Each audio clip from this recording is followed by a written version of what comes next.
Cricket media used to be pretty simple. Find your favourite newspaper, head to Cricinfo, and maybe a blog you like. Now just finding the best stories and writing is a huge challenge. You already have a job. You just want to read about cricket. Well, that is what the best of cricket is currently doing. They go out daily to find the newest cricket coverage and the best stories from any publication in the world. And when they can't discover what they want, they also hire some of the best writers to produce their own great stories. You can get the best of cricket via their website or on WhatsApp. They find cricket's best stories and give them to you every day. Hello and welcome, ladies and gentlemen, to the Overthrows podcast. I'm Behram Kazi, who you can find at DefBango on Twitter, and with me is Estelle Vasudevan, who you can find at Estelle_Vasudev, the number 1.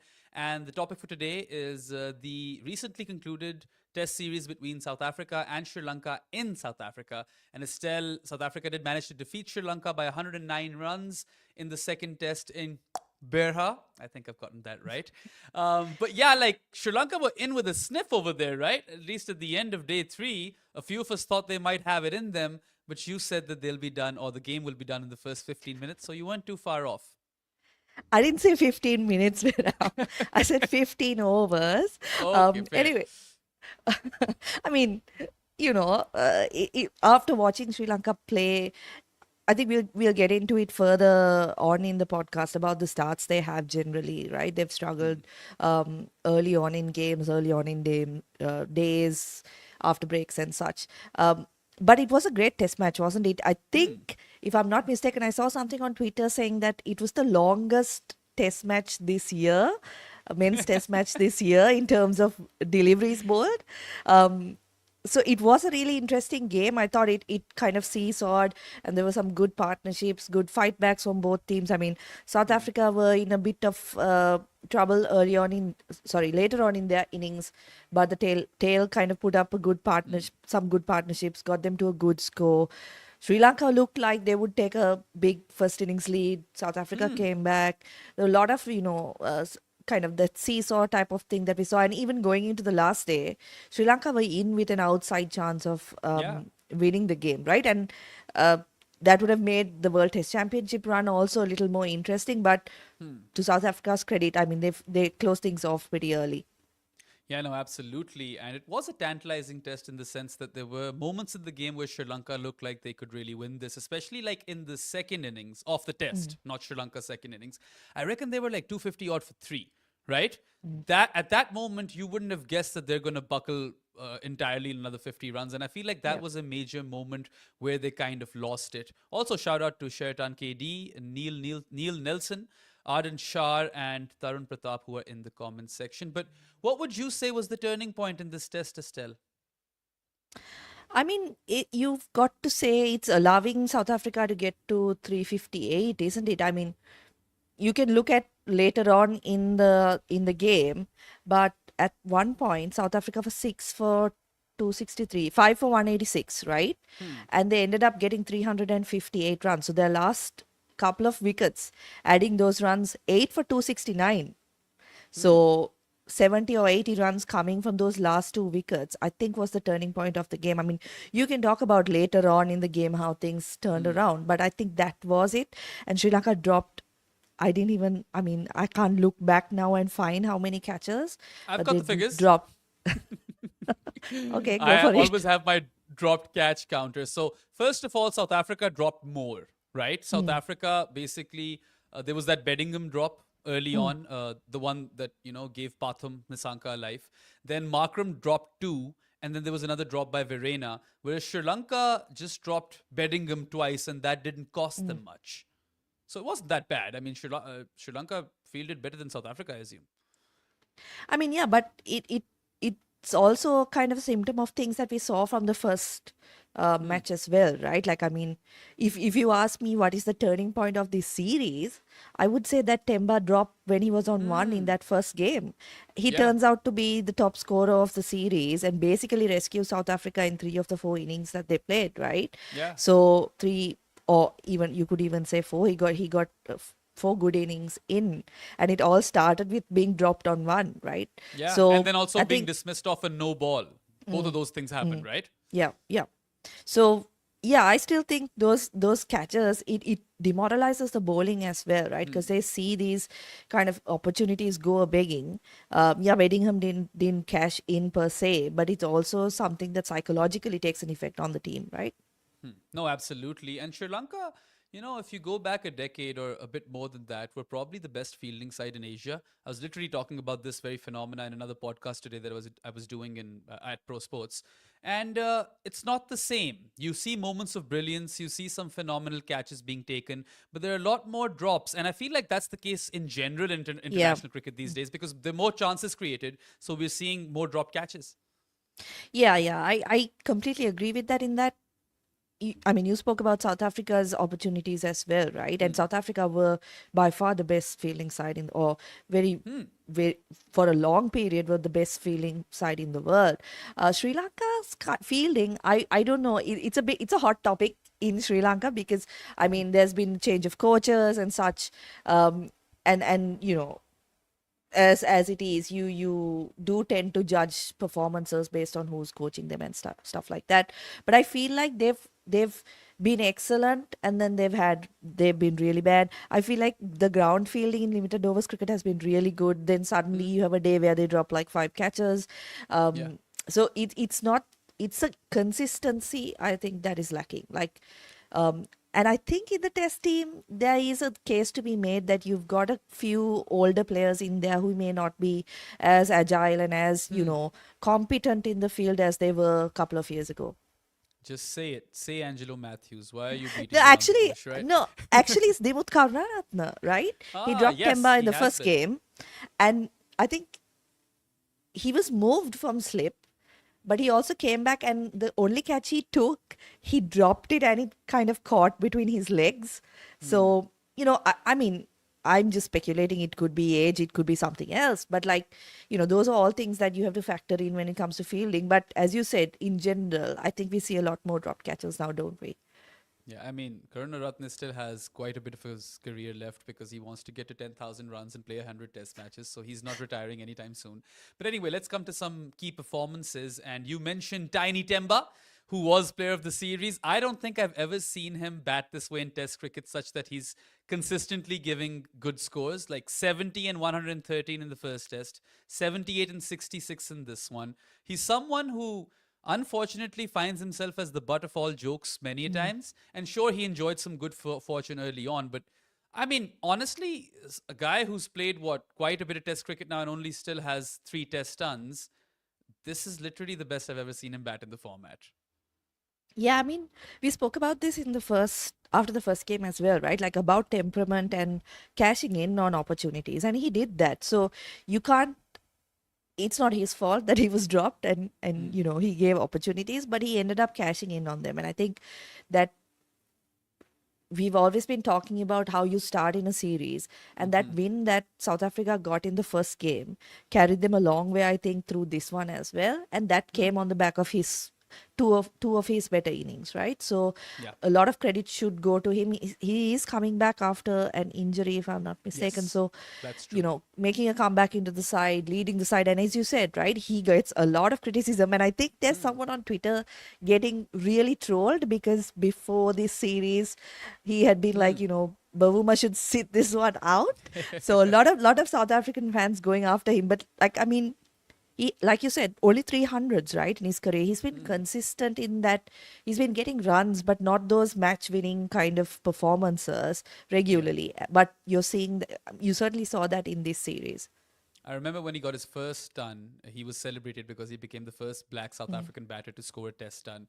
And then there was one in this series. So between those two, and I mean, it's been a while. There's only been one other test 100, but I mean, I'm all here for the rise of Temba Bavuma. And yeah, to that person whose tweet went viral, I mean, if Temba ends up lifting the test mace, then that's going to be even more viral, I suppose, than before. But of course, other batters performed for South Africa Yeah. as well. Left-handed batter Ryan Rickleton is someone who scored his maiden test ton in this game, 101 to be exact. Was a very, very patient knock, right? And he kind of weathered the storm as well when the ball was doing something for the Sri Lankan seamers. And he's been enjoying a rich vein of form across all three formats. Recently got his maiden ODI and T20I 50s as well, and now his maiden Test done. So is he someone you see who, like, as someone who can serve South Africa, for a few years or maybe, half a decade or something across all three formats? Yeah, I think so. I mean, he's another one of those guys like Stubbs, those who are not South African and who don't really follow South African domestic cricket, would have seen first in this T20 arena, right? Like this guy, exciting young Yes. batter who can hit the ball hard and, fast, it scores really fast. But he's got a good first class record. I mean, 1700s, averaging 49. And I thought, again, it's very similar to Stubbs, right? Where you've got these guys who are kind of have a reputation for being bashers and who can really take apart and attack. Them showing that temperament, and I think temperament is a key word when you consider this series. Them showing that kind of mindset and that mental ability to stick around and get the runs and do the hard work, because we've seen, right, like South Africa is a tough place to bat. It's not like you're going to come out there and be scoring 100 of 80 deliveries all the time. You have to kind of put in the hard work, and again, both of them got those hundreds coming in at number 3. So I think Yeah. if South Africa does continue to kind of invest in Test cricket and focus on Test cricket, 2 players who can be real big stars, I think, in all 3 formats. Interestingly enough, Abdullah over here has a comment. I'll bring it up as well. He says Yeah. that 100th test for Dimuth will be the second test of the Yeah. Australia series. So this will be it. I mean, he does aspire to get to 10,000 runs. And I don't know. I mean, who else is waiting in the wings as far as test match opening is concerned? What was the wicket-keeper's name? I've completely forgotten him. Who The one could? who was recently in the team. Nishan opening the batting. Madushka. Yeah, Madushka. Nishan So Ma- he's yeah. probably the only other guy, right? No, they've got Oshita Fernando, who is also in yeah. the squad after he made runs for Sri Lanka A in South Africa a couple of months ago. Someone else could be Lahiru Udara. So there are options. I would say, I mean, at some point, you're going to have to move on from these players, right? And the interesting thing with Dimuth is Dimuth Karunaratne is a guy who he captained Sri Lanka in the previous cycle, remember? And I remember during that period him saying that he does not plan to play the entire 23 to 25 cycle, that he wants to give over his captaincy to someone, help that transition and move on. But he's ended up playing everything. I would not be surprised if he does call it a day after the second Australian test, if he doesn't get dropped. I mean, I don't expect him to get dropped, but like I wouldn't be surprised, because he's, I think, 7,000 something runs in Test cricket. So Early it's a 7,000s. yeah, early 7,000. So 7,165 runs in Test cricket. So 10,000 is at least 5 years away with the number And of tests that Sri Lanka plays. So as Abdullah has pointed out over here, once again, he is also 36 years of age. So maybe there is a changing of the guard over here, or maybe after the Australia series, as you've mentioned. and also, like, if you look at his record, right, what's sad is there's been a clear deterioration in his form. He's averaging 69 in 21, 40 in 22, and 60 in 23, and then this year he's averaging 29, right? And I'd give him another year, though. I mean, I guess it will depend on how they want to transition the side. I mean, you've got a couple of senior players in that team, right? How they want to go about things. Karunaratne, I wonder if there is a connection between him kind of making himself available for ODI cricket, Okay. and that kind of affecting how he's gone about his Test cricket. Because, I mean, he's been one of the better opening batters of his generation, right? Alongside guys like Kawaja, Rohit Sharma, maybe Dean Elgar. Like, he's been one of those top players, but this year he hasn't really been at the top of his game. And what's disappointing, I guess, from his perspective, is that he used to be the guy who's getting you second innings runs, who's getting you runs in difficult conditions, who's getting you big hundreds. But we're not seeing that from him. Like, you're not seeing that conversion rate from him. And if you look at Sri Lanka's playing 11, right, and the batters, when Kamindu Mendes and Pathum Nissanka are considered the big wickets in that lineup, then you know something's, I mean, that shouldn't be the case, right? If guys like Yeah. Dimuth Karunaratne are making runs. So And there's been a Karunaratne, deterioration. from what I remember, was really good on that last tour to South Africa, right? Or 5 years ago. I mean, look, Varun just brought up a stat that in his last 20 test innings, he's averaging 31. There it is. I wouldn't say, like, I wouldn't want them to rush this, and maybe he gets runs versus Australia. But Yeah. you're also correct in saying that a transition is in order at some point. So that's something that Sanath Jayasuriya would have to start to think about, especially because he's hurting right now and he hates it when Sri Lanka lose, right? That's what we've learned from this series. Anyway, other performers from South Africa, there was another Centurion, of course, where Rickleton was kind of circumspect and watchful, and you also mentioned his temperament. Kyle Verreynne actually really kind of knocked Sri Lanka out with a counter punch, right? 105 unbeaten of 133 deliveries. And it's not too long ago when he scored a ton in Bangladesh as well Yeah. in foreign conditions. And, now he's been playing Test cricket for a bit because Quinton de Kock has been retired for a while. And yeah, I mean, I don't think South Africa have an issue anymore. They found their wicket-keeper batter. Yeah, I mean, he was 48 not out when the 8th wicket went down, right? So from that point, with the last two batters to get to 100, and really, like I said, that first innings, South Africa going from like 260 something for 8 to 360, 358, that ended up being, the most crucial part of this game because they got those extra runs, and that ended up giving them a lead in the end. So it's so funny to me because like all of these players, Kyle Verreynne, Rickleton, Stubbs, as we mentioned before, you wouldn't, like, when you're looking at who they are replacing in the side, you're not really, placing them that high, right? You're talking about them like, I mean, he's never going to be Quinton de Kock, but he had like a massive impact in this game, and that's Yeah. tough conditions against a good bowling lineup. Similarly in Bangladesh, right, getting 100 there. Yes. So weirdly, this South African side, which again we have to remind everyone that we were talking about, they'd given up on Test cricket when they sent that B or C team to New Zealand at the start I of mean, the think about championship. this. Think about this, that they have 1 foot in the World Test Championship final after sweeping Sri Lanka, and then they threw away that series, right? Yeah. Because of the SA20 and finances and the economic structure of how South African cricket is run, and yet they've got this record. So it's been a pleasant surprise, and Verreynne has really impressed me. I mean, I do think his glovesmanship isn't like the best. He does make errors. He even dropped a catch in this game. But as a batter, he provides a lot of flexibility to South Africa in the sense that he can come and whack it, towards the tail end. And yeah, I mean, I feel like even though this batting lineup is inexperienced, they've shown us that they can bat in recent test matches, and they must be taken seriously. Yeah, and I mean, if you talk about his keeping, if you look around the world, you don't get the specialist keepers anymore, right? You're not getting the Prasanna Jayawardenas or, that Sahas in teams. People are going for the batters who can keep.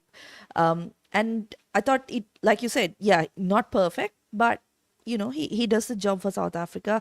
He will improve, I assume, the more he plays that role, right? So really, that batting lineup, I was expecting Bedingham to be the one that really gave us something exciting to talk about, and in Dizorzi, who was good against Bangladesh. But Rickleton was replacing someone in the lineup as well, right? Came in as an injury replacement and was fantastic. Yeah, and I mean, we've seen Tony Dezorzi do well in the past as well in recent times. And I mean, this South African team is shaping up quite nicely. And I mean, who's to say they don't lift that mace, right? Because it's a one-off in the final, and their percentage is the best. Conditions for their bowlers would be ideal, right? I mean, Yeah. you could really make a case for them to go all the way because they've got the bowling attack certainly to do it. Yeah. We'll come back to performances. I just want to kind of hone in on the World Test Championship final for now. We know that South Africa now have 2 test matches at home versus Pakistan, which is a side that, I mean, is in Travels disarray well. still, I would say. Yeah. But travels well. Yeah, that too. But like, sure, they beat England or whatever, but those were on spinning wickets, those wins, and at home. Pakistan has never defeated South Africa in a test series. So you'd expect South Africa, even if somehow they drop a game, they're not losing 2 test matches. So I would say quite confidently that they would make the final. Where is Sri Lanka at? I haven't done the math. Do they have a shot if they sweep Australia 2-0? I don't think so. No, I think they're out. I think even if they'd won one here, they were still not like confirmed. I could be wrong, right? Because like all these percentages and stuff. But I did see somewhere that South Africa, even if they draw one, they'd still basically have the best chance of going through out of the three teams that now remain. So it's Australia, India, or South Africa that will go through. Two of those three teams that will go through. So, I mean, Sri Lanka's chances are gone, which makes that Australia series interesting, right? Do they experiment? Because they've got like a few question marks now over players. Do they try to change things up, or what happens? It'll be interesting to see. I mean, the last time Australia came over to Sri Lanka, it was a series or an overall tour which, was quite lucrative. From the outside, it seemed that way, that it was a success. And they'd still be taking that very seriously. I don't think they'll be experimenting a lot. Because I feel like this side, we've seen some continuity. And we've seen some results as well and some good performances. So I feel like Sanath might just back these players to, go on a bit longer. And let's come to some Sri Lankan performers, of course. With the bat, Pathum Nissanka, centurion at the Oval, who starred or was player of the match in that famous win. He scored 89 in the first innings, was dropped, but was still good, right? And I mean, I really think he's an aesthetically pleasing batter who is technically very solid. I enjoy watching him bat. And then DDS was the other half centurion, as always, in the fourth innings, scored that vital 50.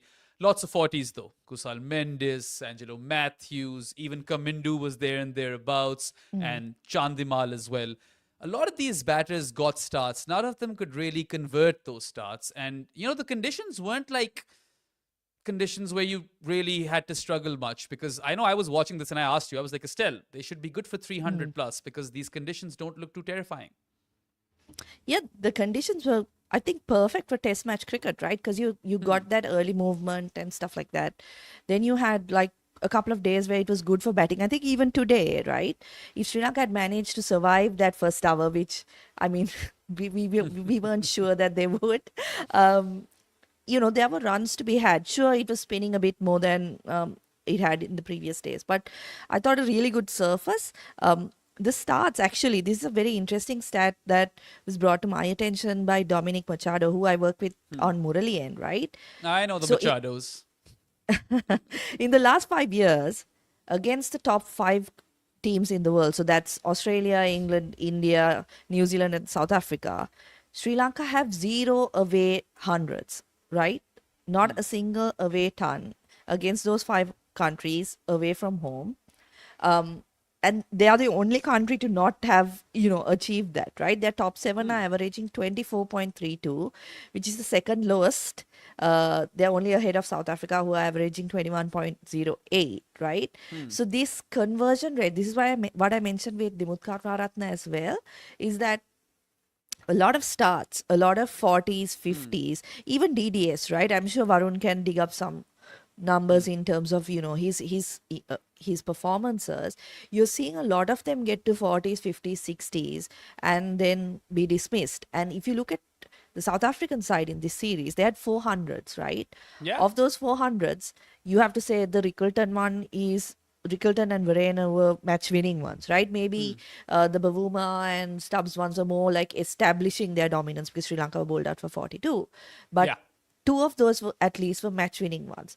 So when you're getting starts and when you're getting 89, right, and you're being dismissed playing a shot like Pathum did, it really brings into question temperament again, right? Whether you have the mentality to play a match-winning innings, not a good innings, but one that will really have an impact on the result of the game.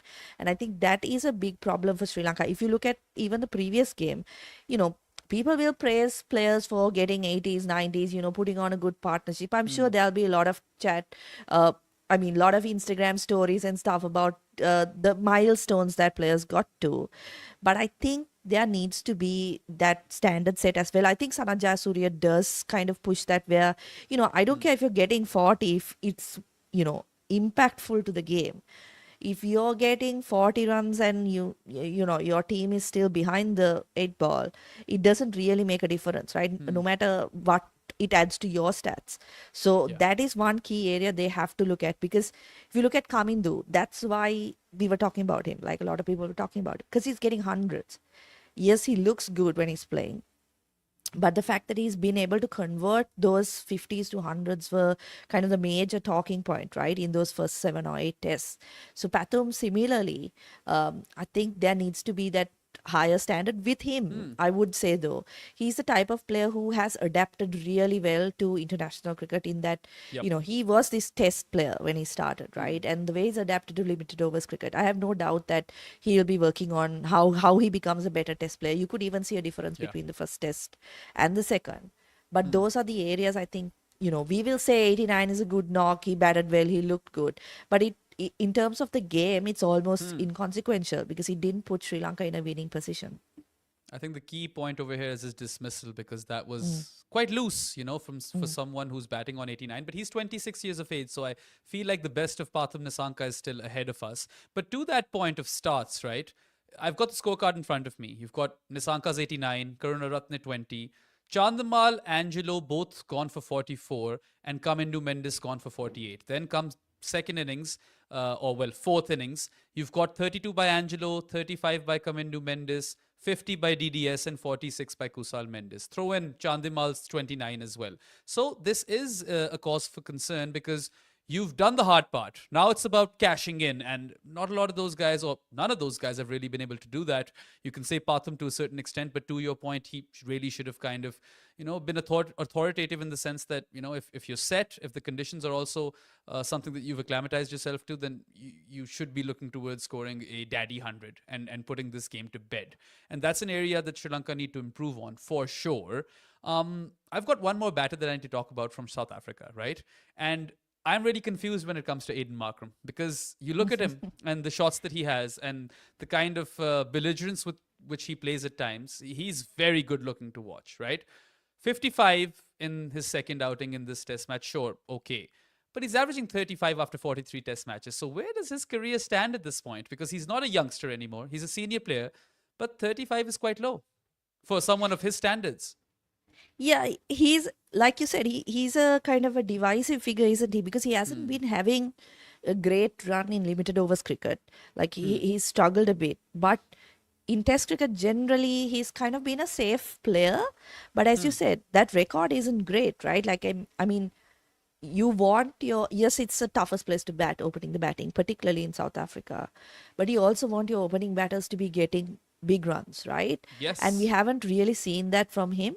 I think in terms of his style, he is an aggressive player. He's like, I think in this series, you could compare Pathum and Markram, right? The way they go about things. They're not trying to stick around for too long. They will go for their shots, right? And particularly outside that off stump. So here's an interesting one. Abdullah has compared Markram to KL Rahul. And I think whilst I see the underachieving element of that, Markram doesn't has a ever higher weather ceiling the storm. also. No, he has a higher ceiling, but he does never weathers the storm. He kind of goes for his shots. Whereas KL, I feel, will at times just play that role to kind of make the ball old. So that's one difference that I see in them. But yes, both of those guys haven't done as well as we thought they would. Yeah, I mean, Markram, if I'm not mistaken, it was 2018 when Virat Kohli's India was in South Africa, and he kind of earmarked him as, watch out for this guy. He's going to be great, right? Yeah. And Under 19 World Cup winning captain as well. Yeah, and when you watch him play, he looks $1 million, but Yep. the numbers just aren't there. Yeah, and he's also dropping catches quite regularly. 2 in this game, but I've seen him drop plenty. Anyway, that kind of wraps up the batters. Let's talk about the player of the match, Dane Patterson. 5 for 71 in the first innings, 2 for 33 in the second. Ended up with 7 wickets in total. Doesn't have a lot of pace behind him, right? When I saw him, properly, I was like, oh, this looks like a knockoff version of Big Vern. Because Verena at times would stand up to the stumps as well when he was bowling. And he just kind of targets that channel, the corridor of uncertainty, and he'll keep landing the deliveries over there with consistency. And I feel like, it's a good mix now for South Africa with the options that they have at their disposal. And don't forget, like, guys like Lungi Ngidi and Coetzee are injured right now. But he's a good foil to, the tall and bouncy and pacey Marco Janssen, and then the terrific Kagiso Rabada, right? I feel like they've got a nice little setup over here, and Patterson in particular might be quite handy in England if they do make that World Test Championship final. Yeah, again, another replacement player, right? Like he's coming in for Coetzee, completely opposite type of bowlers, right?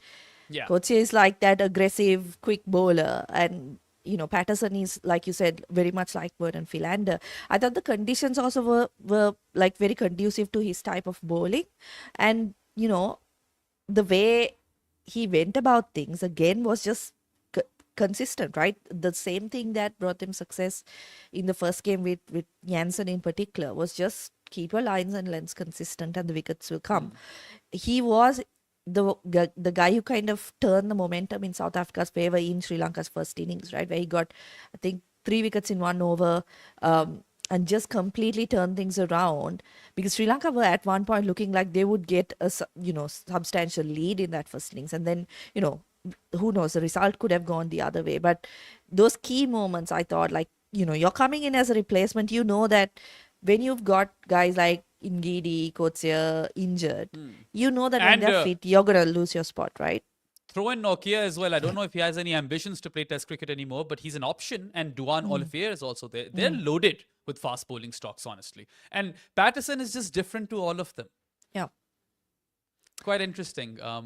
Yeah, I mean, he's like the Alibaba version of Big Vern. If Big Vern is Amazon, then Dane Patterson is Alibaba. But not to throw any shade at him, I was quite impressed, and I feel like he's provided South Africa with another option, and that does or augurs really well for them going into the World Test Championship final, which they probably will qualify for. Yeah, NY Times Square has mentioned how Nandre Berger is also there, right? So yeah, left arm option, although I don't see him featuring in the starting 11 as far as Marco Jansen is fit, because they're already getting that from Jansen plus a bit of batting. But then they've got the best spinner in South African history, maybe, or at least post readmission, for sure. That I'm certain of, right?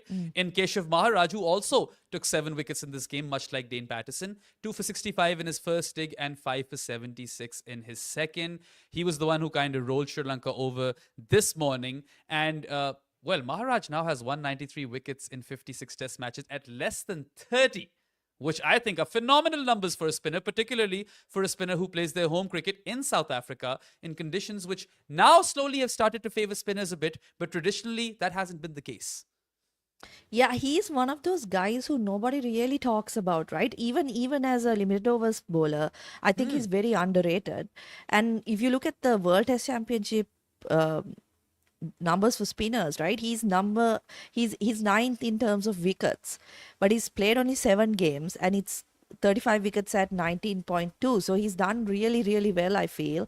And like you said, he's giving them that option later on in a test, right? Where you've seen in venues like Port Elizabeth, in Durban, where day 4, 5, you're seeing a bit of spin. He's giving you that extra option as well, right? Where South Africa is going to be, overflowing with fast bowlers. The options are going to be limitless. Yep. But he's giving you that extra little bit, that extra variation in your bowling attack. Not to mention, he gets some valuable runs down the order as well. Yes. And I mean, we did an entire footmarks on him, Jared and I, and we're big fans of Keshav Maharaj on this podcast. We've got an Avish Maharaj in the comments, who I don't know if you're related to Keshav or not, Avish, but you've mentioned how it was a case of poor scheduling, that New Zealand series in which South Africa's D team played. Yes, that's true. But we've had guys like Kagiso Rabada go on record saying that Test cricket is his most valued format, and this is a team which is hurting, right, after that T20 World Cup final. So they would really want to play in that World Test Championship final. And I mean, I wouldn't write them off one bit, because they've got the bowling to take 20 wickets, and that's what you need to win test matches, even if the batting looks a bit dodgy. And Maharaj is just such an asset right now, rightly pointed out by you, across formats, honestly, at this point. It's not just Test cricket. And yeah, you guys should definitely go and check out that footmarks, because it goes over his backstory of how he was once upon a time overweight, and then he went to play club cricket in England. And then that's where that transformation took place. He lost like 17 kilos or something like that in a single summer and came back stronger than ever. So it's a great story, and we love a fantastic arc, right? Not the only slow left armour, though, who performed in this test match. Prabath Jayasuriya, after taking 1 for 84 in 31 overs in the first innings, delivered with 5 for 129 in the third. His first 5 for outside goal, is it, Estelle? I don't think outside goal. No, I mean he's Definitely outside outside Sri Asia, probably. Lanka. No, outside Asia, outside Sri Lanka. Let me see if he's got one in Bangladesh. Yeah, worth checking. But I mean, with regards to Prabath, now you can finally say, okay, look, he's not just a goal specialist, right? He's kind of done a job for Sri Lanka. No, this is the first 5-wicket haul outside Sri Lanka, because he's got there one we at go. SSC as well. SSC, one at SSC, everything else at goal, and then this one. One So in Behra. I think I've got that pronunciation right. If there's some I'm South not Africans too over sure. here. I'm not too sure you've got it right, because I think like I heard Firdaus saying it differently on Cricket Info. So Well, I I don't would know. trust Firdaus then. I definitely am not an expert on Afrikaans pronunciations. That Just I can on confirm. just on South Africa getting to the final, right? When you were talking about it, I wonder how many South African fans are like, "Oh my God, this is another final," because like they were in the women's T20 World Cup final, men's T20 Yes. World Cup final, ODI and World Cup now semi-final. uh-huh. So So there's I that mean, as well.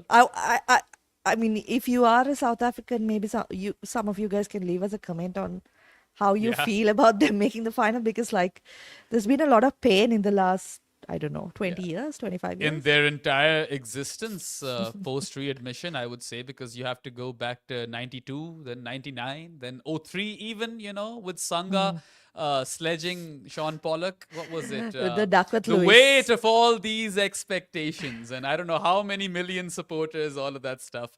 Go check out that YouTube video if you guys haven't seen it. But yeah, I mean, I follow some fantastic Twitter accounts, South African fan accounts, and all of those guys kind of have that sentiment going through where they have some PTSD when it comes to finals, and I don't blame them, right? Yeah.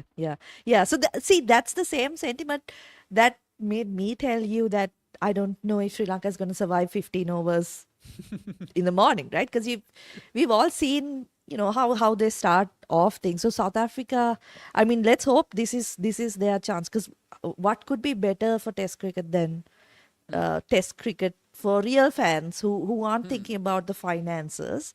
Yeah. What could be better than South Africa winning it, right?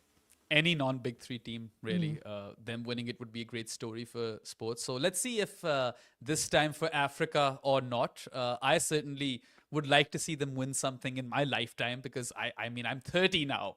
And I'm not going to count that knockout trophy, the Champions Trophy, before the actual Commonwealth Champions Trophy. Games. Yeah, yeah. Well, there's the Commonwealth Games as well, but yeah, 2 back-to-back losses in the women's T20 final as well, right? World Cup final. That's got to hurt. But yeah, coming back to Sri Lanka, just to kind of wrap up on their bowling, there were some other notable performances, especially in the first innings, where Lahiru Kumara once again took a 4 for 79 for him. Asatha Fernando, who according to you is the second best spinner in all of or seamer in all of Asia, 3 for 102 for him. Sure, they got wickets, but they were expensive, weren't they? Both went at over 4 runs and over. I think the thing is with Lahiru Kumara, you're always going to go for runs, right? He's that guy, the enforcer. He's going to go for runs. But if he's getting you wickets like he did in the first game and in this game, I think Yeah. you can be okay with that. I think they bowled really well until that last, like the second day, right? Where they got the early wicket and then they couldn't finish off South Africa's tail. And like I mentioned before, that those 50, 60 runs that Verena put on with the last 2 batters ended up turning, the game on its head. So that will be the concern. But I think Lahiru Kumar, I should say, like, as someone who's followed his career, this is a guy who's not very popular in Sri Lanka, right? He gets his intellect questioned a lot, which I mean, it's uncalled for. But the decision Sri Lanka cricket have made to let him focus on Test cricket and not push him into limited overs cricket, I think has really paid dividends this year, because he's had a really good run. Um, he got to 100 Test wickets in this Test as well, and in this year, 7 games, he's averaging 23.9. Right, that's the Wow. best. That's the best. That's his best year by far. Like, I mean, the second best is 28 in 2018. He So, hasn't broken down either, Estelle, if I'm not wrong, right? Which was a bit of yeah. an issue with him. Yeah, I So mean, that's a positive. that's one thing, the selectors also spoke about how they don't want to push him into limited overs cricket, because we've seen him kind of break down in the first innings of a Test, right? And then you have no option after that when your wicket taker is has to go off the field. So he's been phenomenal for Sri Lanka. I think Asitha Fernando similarly. I think, I know I said second best Asian Test bowler at the moment. Mohammad Shami is not playing. So, Yes. I mean, I think it's justified to call him at least one of the most improved bowlers we've seen in Yes. the last couple of years. Underrated. Vishnu Fernando as well has been impressive in this series after being a bit disappointing in England. So, I thought the bowlers did whatever they could, apart from, giving away those extra runs in the first innings. I thought they've, really done well. It's the batting that has let Sri Lanka down.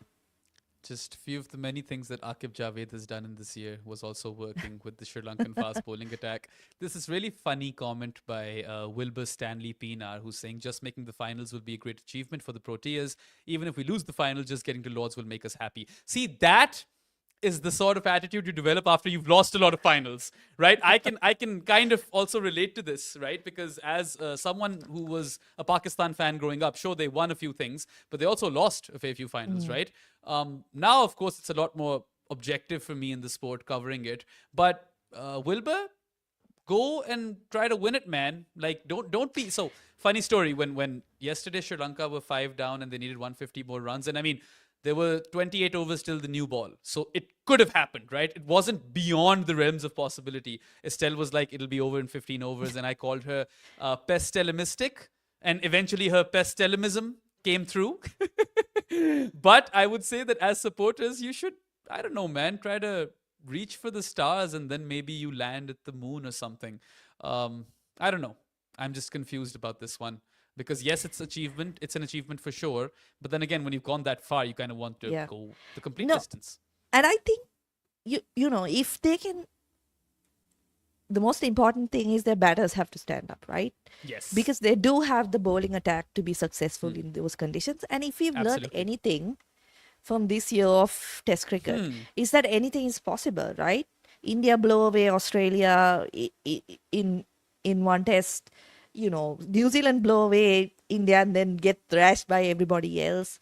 Yeah. So Bangladesh anything winning is- in Pakistan, sweeping Bangladesh Pakistan in win- Pakistan. yeah. They had never So- defeated them in a test anywhere, and then they swept them at home or in their own backyard. And like you said, it's a one-off game, right? So whoever starts that game well, has a really good chance of going all the way. So, I mean, I understand why you would kind of, because if Sri Lanka made it, I would have said the same thing. Making the final is good enough for us. Very happy about it. We'll be at Lords. But I think South Africa, to be honest, if they can get their batting up there, they have a realistic chance of winning. Because if say if they do face Australia, right? Australia's batting isn't looking great. I mean, they have their problems as well. So that's what I love about this cycle, right? It's been so competitive, and it's not been about, okay, we're just playing the games and waiting until Australia and India make it to the final. It's not been that way. So that's been great. I think South Africa, like I said, they have a realistic chance. I hope I'm not like jinxing them, but they have a realistic chance. Imagine. Oh, so Varun is saying that if Pakistan win 2-0 in South Africa, ban Test cricket. I mean, So honestly, that could happen too. yeah, you never know, because I don't think they can, right? But South Africa's batting is still inexperienced. Yep. So if Pakistan's bowlers turn up, you never know what could happen. And it would be so on brand with 2024 Test cricket. And the most ridiculous thing conceivable to my mind would be that this wacky as fuck year of Test cricket culminates in South Africa winning the World Test Championship final and Temba Bavuma lifting the mace. That would just be perfect. I take Perfect. all of my money, inject it in my veins. I would love that. But anyway, no super chats from you today, guys. Sure, Jared's not around, but you can throw money at Estelle and myself, I don't think there's any problem with that. All right, so there's one more thing that you want to talk about, Estelle, is Angelo Matthews' future before we wrap this up. So yeah, I mean, where do you see his career heading? Because he's not a spring chicken anymore by any means. Yeah, I mean, that's a big question again, like Dimuth Karunaratne, right? And I wanted to speak about it because there were a couple of questions on Twitter also, or comments on Twitter about it. Is that Angelo has never indicated that, he's nearing the end or whatever. So we don't know. Like, unlike Dimuth Karunaratne, who has mentioned moving on and, wanting to, move on with his life and stuff like that. Angelo hasn't spoken about things like that. In fact, I think it was the selectors themselves that kind of stopped considering him for limited overs cricket. If not, he would, he himself would not have taken himself out of it. So it's very interesting to see what will happen because, Sri Lanka have 2 more tests. Dimuth has 2 tests to complete 100 test matches, which was one of his kind of goals that he wanted to accomplish. Angelo doesn't really have any kind of landmarks to look forward to. He's just hit 8,000 runs, has been, you have to appreciate he's been one of Sri Lanka's great middle order batters, right? And for a period, one of the best fast bowling or medium pace all-rounders in the world. Yeah, I mean, for a minute over there in like the early 2010s, everyone thought that he's going to go and achieve great things with the bat, like Mahela and Sangakkara. I thought of him as that kind of batter, right? Yeah, and I mean, he hasn't done badly. It's just that when you watched him in those years, like 2015, 2016, you knew like what this guy can achieve, right? His ceiling is so high. He hasn't reached those levels, but he's still done a pretty good job. Again, like Karunaratne, it's kind of been downward for him. If I'm getting this right, his last 100 against a team that's not Ireland or Afghanistan was against New Zealand in Christchurch 2023, right? So more than a year and a half ago. That was when he didn't even have his current glove supplier, right? I don't know about that. But like, if you know, you know. That's another concerning part because when you look at the Sri Lankan batting lineup, you would think that, like I mentioned before, if you're saying Kamindu Mendis and Pathum Nissanka, who are very, very, very early into their test careers, are the 2 key wickets. Then the 2 guys you have to look to are Dimuth and Angelo, whether you want to blood a new player. And because Sri Lanka have been playing a lot of A tours, right? And there have been a lot of players who have kind of put their hands up and played well, particularly in overseas conditions. So you don't want to be waiting until an end of a cycle where you have critical games to blood these guys. You would rather blood them in home series. So I don't know. Maybe both of them are set for their big swan song against Australia. I mean, if they win that 2-0, that's still a great way to go out, right? I mean, they've served Sri Lanka well. Dimuth and Angelo, I think Dimuth easily one of at least the top 2 test openers for Sri Lanka.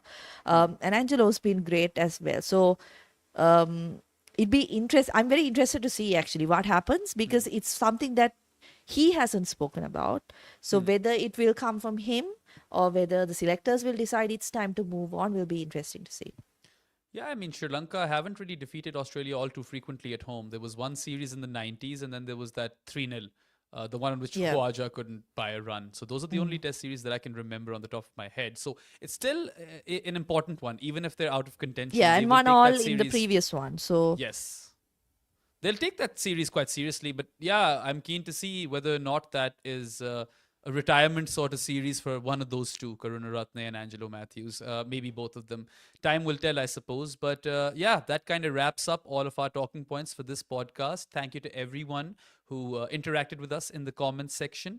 And yeah, no super chats today, so early finish. Just a quick reminder, you can go to goodareas.co and bookmark that webpage, and that can be your one-stop shop for all the work that we do as part of this team, whether it be written pieces and podcasts or videos. So we'll be back soon enough with more content. It could be a quick picks, it could be a footmarks, it could be a red inker, but that's it for this live show. I hope you guys had a good one, and yeah, take care and goodbye. And that is why Australia decided to drop Shane Keith Warne. Cricket is a game of strategy, of picking the right players for the right moment, or playing the right shots at the right ball. And Hit Wicket captures that perfectly. In Hit Wicket, you're not just picking a team, you're collecting cricket legends, expanding your squad with each new addition. The more players you have, the more options you have to dominate in any situation. And then comes the real challenge, picking your playing 11. Who are your openers? Run machine and Mr. 360? Do you stack your top order with aggressive batters, or do you build a solid foundation? And what about your bowling attack? Do you go with pace, spin, a mixture of both? We've got the Tasmanian Devil, Jimmy and Boom. The possibilities are endless. The beauty of Hit Wicket is that you need to adapt your lineup to your opponent. They can be powerful, balanced, and technical. Each class has an edge over another. It's a tactical dance where you need to anticipate your opponent's moves and exploit their weaknesses. So if you think you've got the strategic mind to build a championship team, download Hit Wicket and prove it.